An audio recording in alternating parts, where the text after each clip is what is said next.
স্বাগত আজকের বাংলাদেশে। আপনাদের সাথে আছে আমি খালেদ মহিউদ্দিন। দিন যত যাচ্ছে ততই উত্তাপ বাড়ছে রাজনীতির মাঠে।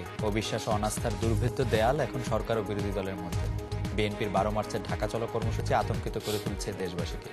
দলটির নেতারা বলছেন ঢাকা চলার কর্মসূচি হবে শান্তিপূর্ণ, কিন্তু তারাই আবার ওই কর্মসূচি থেকে সরকারের বিরুদ্ধে গণ অভ্যুত্থান শুরু করার হুমকি দিয়েছেন। বসেনি আওয়ামী লীগও, মার্চে তারাও মাঠ দখলের ঘোষণা দিয়েছেন। এই সংঘাতের রাজনীতি উদ্বিগ্ন সাধারণ মানুষ, রাষ্ট্র সমাজের সবকিছুই এখন দেখা হচ্ছে রাজনীতির চশমা দিয়ে। এমনকি সাম্প্রতিক সাংবাদিক দম্পতির নৃশংস হত্যাকাণ্ড নিয়েও কাদা ছোড়াছুড়ি চলছে প্রধান দুই দলের মধ্যে। প্রকৃতিতে এখন বসন্ত, কিন্তু অসহিষ্ণু নেতৃত্বের সংঘাতে বসন্ত জুড়েই চলছে গ্রীষ্মের দাহকাল। এই অবস্থায় আজকের বাংলাদেশ আমরা খুঁজব কিছু প্রশ্নের উত্তর। ক্ষমতা নাকি জনতা, কোনটির জন্য রাজনীতি করছে প্রধান দলগুলো? এখনই সরকারকে বিদায় করার জন্য বিএনপি কেন এত উতলা? রাজপথ দখলে রাখার সংস্কৃতি থেকে কেন বের হতে পারছে না রাজনৈতিক দলগুলো? সংঘাতের এই রাজনীতিতে কোন পথে যাচ্ছে দেশ?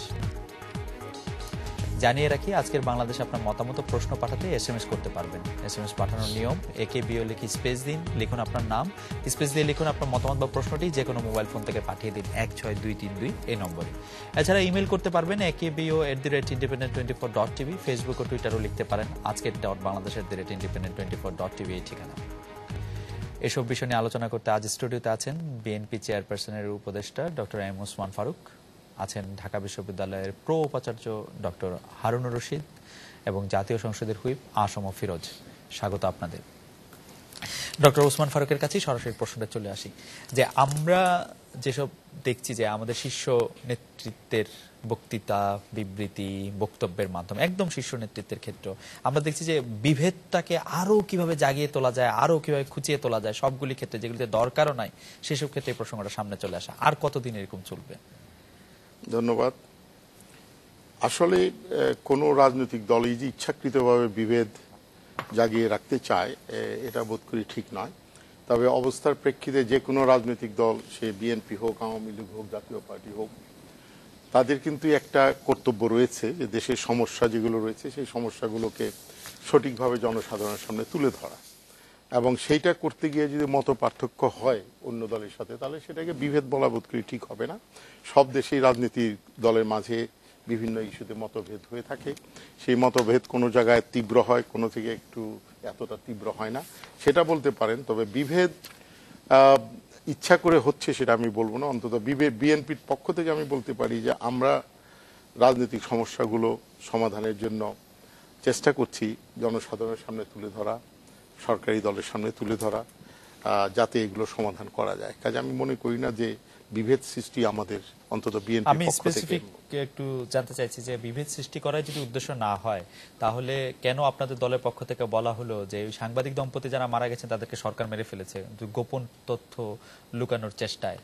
এটি একটি তদন্ত আধীন একটি বিষয়। এই বিষয়ের মধ্যে কেন এটি এরকম বলা? দেখুন, এটা শুধু একটা ইস্যুকে নিয়ে বললে তো হবে না। অনেক ইস্যুতে এই ধরনের ঘটনা ঘটে যাচ্ছে, এবং সরকারের পক্ষ থেকে যেগুলো বক্তব্য যেগুলো এসেছে সেগুলো খুব মনে করি না যে সেগুলো খুব সহায়ক হয়েছে। আর এখন হাইকোর্ট থেকে যে কথা বলেছে, কোর্ট থেকে, এরপরে তো এই বিষয়ে আলোচনা করাই বোধ করি সমীচীন নয়। তবে আমরা মনে করি যে যে কোনো হত্যা, সে যে কোনো পর্যায়ে হোক, গণমাধ্যমে যারা রয়েছে তাদের ব্যাপারে তো বটেই, সাধারণ মানুষের জন্য সে ধরনের হত্যা এটি গ্রহণযোগ্য নয়, এবং এটির তদন্তের ব্যাপারে কোনো রকম গড়িমসি বা ঢিলামি করা উচিত নয়। বিভিন্নভাবে যেভাবে বক্তব্য এসেছে যে সম্বন্ধে, তাতে আমি মনে করি যে তদন্ত ব্যাহত হয়েছে এবং হচ্ছে। এবং যদি সরকারের উচ্চতম পর্যায় থেকে বলা হয় যে বেডরুমে গিয়ে আমি রক্ষা করতে পারবো না, তখন তো আপনার সেখানে একটা চরম বিভেদের সৃষ্টি হয়ে গেল। কারণ যে মানুষ বেডরুমে থাকুক বা রাস্তায় থাকুক বা যেখানেই থাকুক, সেখানে তার জানমাল নিরাপত্তা একটা সাংবিধানিক দায়িত্ব সরকারের, এবং সে দায়িত্ব যখন পালন করতে সরকার অনীহা প্রকাশ করে, তখন বোধ করি সমাজে বিভেদ এবং তিক্ততা এমনিতেই সৃষ্টি হয়ে যায়। স্যার, আমার মনে হয় যে উনি বলেছেন যে ডোমেস্টিক ভায়োলেন্সের ক্ষেত্রে, যেখানে ডোমেস্টিক ভায়োলেন্স বা ঘরের মধ্যে গৃহস্থালী যেখানে ভায়োলেন্স, সেইখানে তো এটা তো একটা পুলিশ স্টেট না যেখানে একটা পুলিশ এটা রাখা সম্ভব, বা সেই নিরাপত্তাটা আসলে কিভাবে করা আমরা একটু সাজেশন চাচ্ছি। না, কিন্তু কথা হলো যে এটা যে ডোমেস্টিক ভায়োলেন্স ছিল সেটাও তো প্রমাণ নেই, তদন্ত হচ্ছে কি কারণে দুজনকে হত্যা করা হলো এবং এটা সুপরিকল্পিত কিনা এই সম্বন্ধে কোনো মন্তব্যই সরকারের পক্ষ থেকে আসা উচিত নয়। এটা ডোমেস্টিক ভায়োলেন্স ছিল কিনা আমরা জানি না, অনেক কাগজে ভিন্ন খাতে কথা বলা হচ্ছে, সেটি অনুচিত। এবং আমি মনে করি হাইকোর্ট থেকে যদি বলে সাধারণত বিচারাধীন বিষয়ে কোনো মতামত পরিবেশন করা উচিত নয়, কিন্তু বাংলাদেশের সব ক্ষেত্রেই বিচার শুরু হওয়ার আগেই কোনো পক্ষ থেকে, বিশেষ করে সরকারের পক্ষ থেকে দোষী স্বীকার করে বক্তব্য দেওয়া হয়ে যাচ্ছে বা কোনো দলের পক্ষ থেকে হচ্ছে। বেডরুম বলেন বা বেডরুমের বাইরে বলেন, যেখানে মানুষ একটা সাধারণ নিরাপত্তায় ভোগে, যে এবং হয়তো হত্যাকাণ্ড, হাউস ইজ মাই ফোর্ট, এবং হত্যাকাণ্ড হতে পারে, সব সমাজে হয়ে থাকে, কিন্তু এটা যদি সুষ্ঠু তদন্ত, যতগুলো হত্যাকাণ্ড এই পর্যন্ত হয়েছে কোনোটি সুষ্ঠু তদন্ত আমাদের পক্ষে সম্ভব হয়নি। যদি সুষ্ঠু তদন্ত না হয় এবং ধামাচাপা পড়ে যায়, তাহলে তো মানুষের মনে প্রশ্ন আসবেই যে বোধ করি এই হত্যাগুলোকে সরকার গুরুত্বের সাথে নিচ্ছে। আমি একটু অধ্যাপক হারুনুর রশিদের কাছে আসবো, যে ডক্টর হারুন, আপনি কি আমাদেরকে একটু বলবেন যে তাত্ত্বিক দিক থেকে বিএনপি এবং আওয়ামী লীগের আদর্শিক পার্থক্য কি? আমার কাছে দুটি দলকে খুব কাছাকাছি মনে হয়। কাছাকাছি যত মনে হয়, ঠিক আবার দূরত্ব ডায়ামেট্রিক্যালি অপোজিট যদি বলি, কিরকম দূরত্ব? অনেক অনেক দূরত্ব। মূলত এই দুটো দলের মধ্যে যদি আপনি একটা তুলনামূলক বিশ্লেষণ করতে যান, তাহলে আমি বলবো দুটো দলের অরিজিন, উৎপত্তি। স্যার, আমি একটু লিবার্টি নিতে চাই যে অরিজিনটা বাদ দিয়ে এই সময়ের পার্থক্য যদি আমি জানতে চাই। আমি আবারও যদি বলি যে দুটো দলের অরিজিন এবং যখন প্রতিষ্ঠা লাভ করেছে তখন তার যে নীতি আদর্শ, এটাকে যদি আপনি বিবেচনায় না আনেন, তাহলে সমসাময়িক বা এই বর্তমান সময়ে দুটো দলের যে সম্পর্ক, সম্বন্ধ বা এদের মধ্যে যে প্রশ্নটা আপনি করেছেন যে পার্থক্য কতদূর আছে কি নাই, এটা কিন্তু বোঝা, চিহ্নিত করা ভেরি ডিফিকাল্ট। একটা হলো আওয়ামী লীগ, 1949 সালে যে দলের প্রতিষ্ঠা। আওয়ামী মানে হলো জনগণ, এবং আওয়ামী লীগ মানে জনগণের দল বা জনগণের লীগ, জনগণের পার্টি।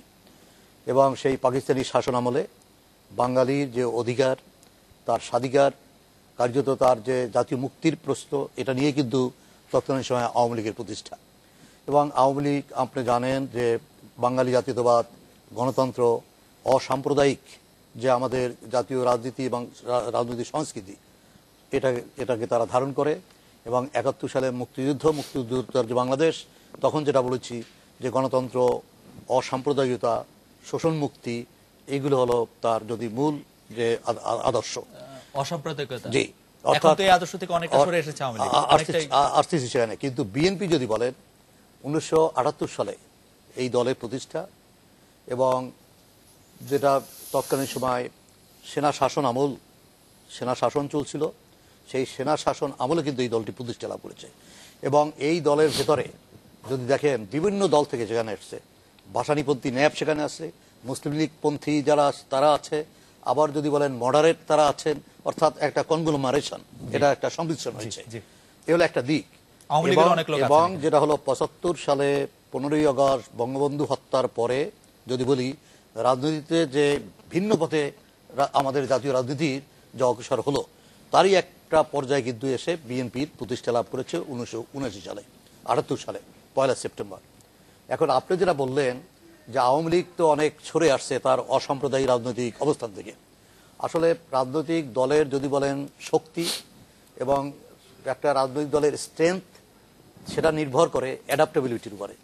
আমি যদি বলি রাষ্ট্রবিজ্ঞানের একজন যদি বলেন শিক্ষক হিসাবে, গবেষক হিসাবে, আমি বলবো যে এদেশের রাজনীতির ইতিহাসে আওয়ামী লীগের সবচেয়ে ইতিবাচক দিক হলো এই যে বিভিন্ন সময় কিন্তু সে, যেটাকে আমরা বলি পলিটিক্যাল সায়েন্সে অ্যাডাপ্টেবিলিটি, অ্যাডাপ্ট করতে পেরেছে।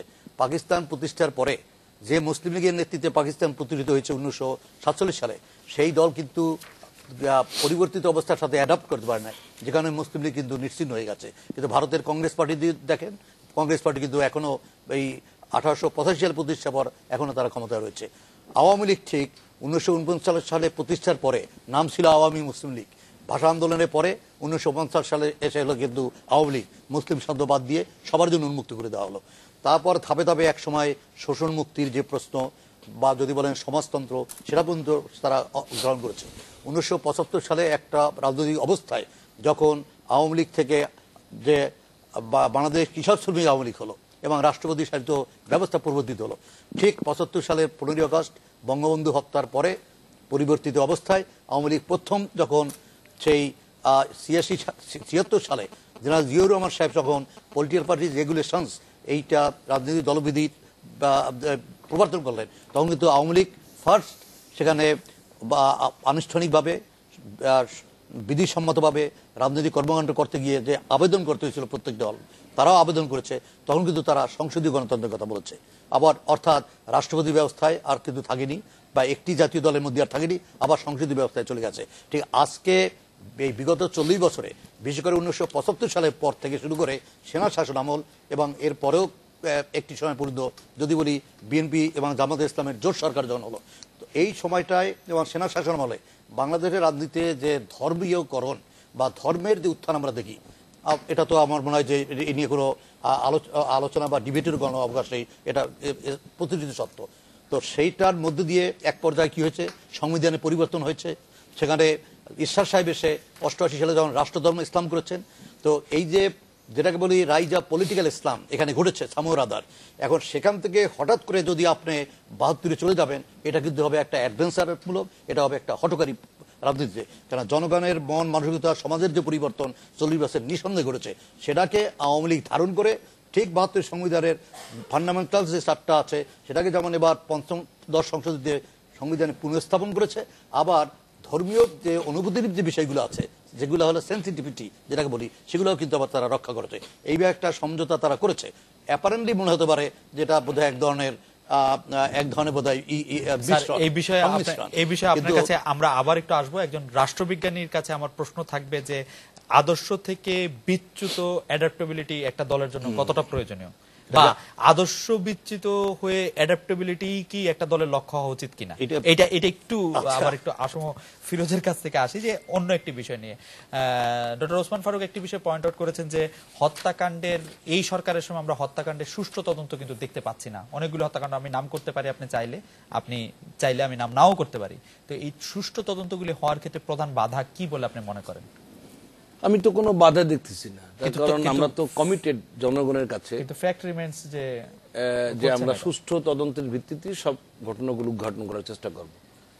আসলে 75 সালের 15 আগস্ট যে কথাটা বলতে গিয়ে আবারও বলতে হয় যে বঙ্গবন্ধুকে হত্যার যে তদন্তটা তৎকালীন সময় হয় না বিধায় কিন্তু দেশে অনেকগুলো হত্যাকাণ্ড হয়েছে, পরপর অনেক হত্যাকাণ্ড, 93 হত্যাকাণ্ড হয়েছে, জিয়াউর রহমান হত্যাকাণ্ড হয়েছে, কোনোটাই কিন্তু আমরা ভালোভাবে তদন্ত করে আমরা দিতে পারি নাই।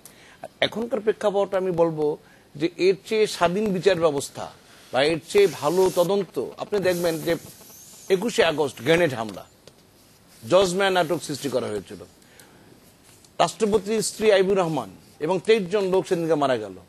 একটা দেশে, গণতান্ত্রিক দেশে যদি প্রকাশ্য দিবালোকে একটি রাজনৈতিক দল, মাননীয় হুইপ, আমি কিন্তু এই প্রশ্নটি করতে চাই। আমরা 21 আগস্টের গ্রেনেড হামলায় যে জজমেন্ট সৃষ্টি করা হচ্ছে তার চরম নিন্দা জানাই, কিন্তু আমরা এখান থেকে দেখছি যে লোক অপহরণ হয়ে যাচ্ছে, সেই অপহরণ কে করেছে আমরা জানি না। আমাদের এমপি সাহেবের পিস্তল থেকে গুলি বাইর হয়ে তার দেহরক সেটা কি হয়েছে আমরা জানি না। আমাদের নরসিংদীদের লোকমান হত্যাকাণ্ড হয়েছে, এটা কি হয়েছে আমরা এখনো জানি না।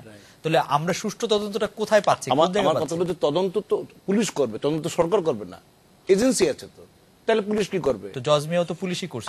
আমার কথা হলো পুলিশকে ইনফ্লুয়েন্স, তখন কিন্তু ইনফ্লুয়েন্স করা হয়েছে, এখন পুলিশকে একটু ইনফ্লুয়েন্স করা হচ্ছে। একটা আমি মনে করি পুলিশকে এখন ইনফ্লুয়েন্স করা হচ্ছে না, কারণ আপনারা নিশ্চয়ই লক্ষ্য করবেন যে পুলিশ কিন্তু স্বাধীনভাবে, এবং আমাদের প্রিয় প্রধানমন্ত্রী বারবারই কথাটা বলেন যে আমি যদি এগুলোকে প্রশ্রয় আশ্রয় দেই তাহলে আমাদের অবস্থানও ওই রকম হবে যেটা বিএনপি করতে চেয়েছিল। আমরা সেখানে যাব না, বরং সুষ্ঠু অবাধভাবে যাতে তদন্তগুলো হয় সেই কাজগুলো। এখন আমাদের স্বরাষ্ট্রমন্ত্রী আছেন, আইজিপি পুলিশের আছেন, মেট্রোপলিটন পুলিশ কমিশনার আছেন, সেখানে তো আমি মনে করি আমাদের হোম মিনিস্টার ওভারঅল কিন্তু দায়িত্ব দিয়েছেন তো এই সমস্ত লোকগুলোকে, তদন্ত অফিসারদের কাছে।